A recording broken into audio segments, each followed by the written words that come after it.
হঠাৎ করেই জানলেন যে আপনার বিরুদ্ধে মামলা দায়ের হয়েছে, তাহলে আপনার প্রথম করণীয় হবে যে আপনার পরিচিত কোনো ব্যক্তির মাধ্যমে থানা থেকে এই মামলার নকল তুলে আনা।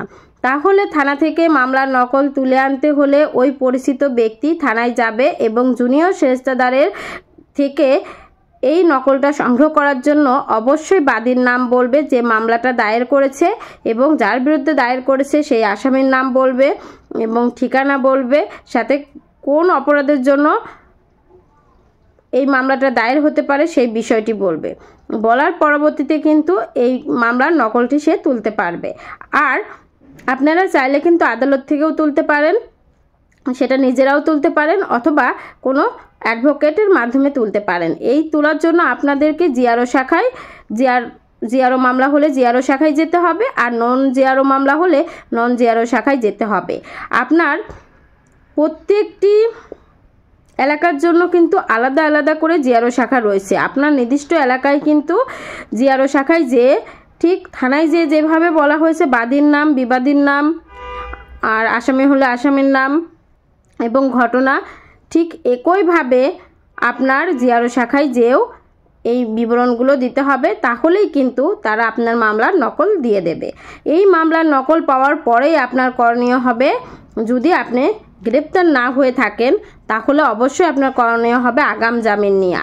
এবং আগাম জামিন হাইকোর্ট থেকে আগাম জামিন নেওয়ার পর আপনার উচিত হবে এই মামলায় যারা তদন্ত কর্মকর্তা রয়েছে তাকে পুরোপুরি সাহায্য করা, যেন আপনার মামলা যে মিথ্যা হয়রানি করার জন্য করা হয়েছে এই বিষয়টি বোঝানোর জন্য।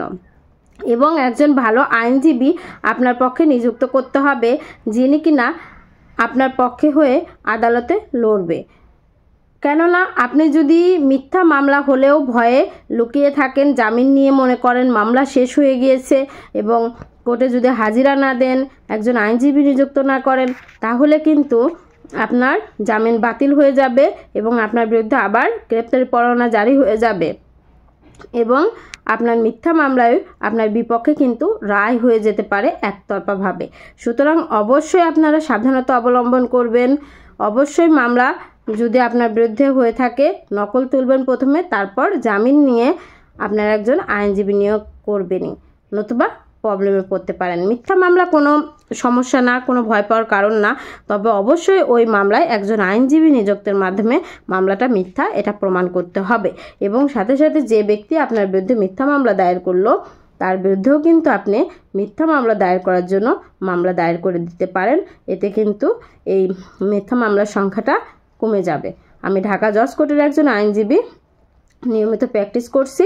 আমার ভিডিওটি যদি ভালো লাগে তাহলে লাইক করবেন, কমেন্ট করবেন এবং সাবস্ক্রাইব করে আমার ফ্যামিলি মেম্বার হয়ে থাকবেন। এবং যারা আমার সঙ্গে সাক্ষাৎ করতে চাচ্ছেন তারা স্ক্রিনে দেওয়া নাম্বারে আমার সঙ্গে সাক্ষাৎ করতে পারবেন। ভালো থাকবেন। আসসালামু আলাইকুম।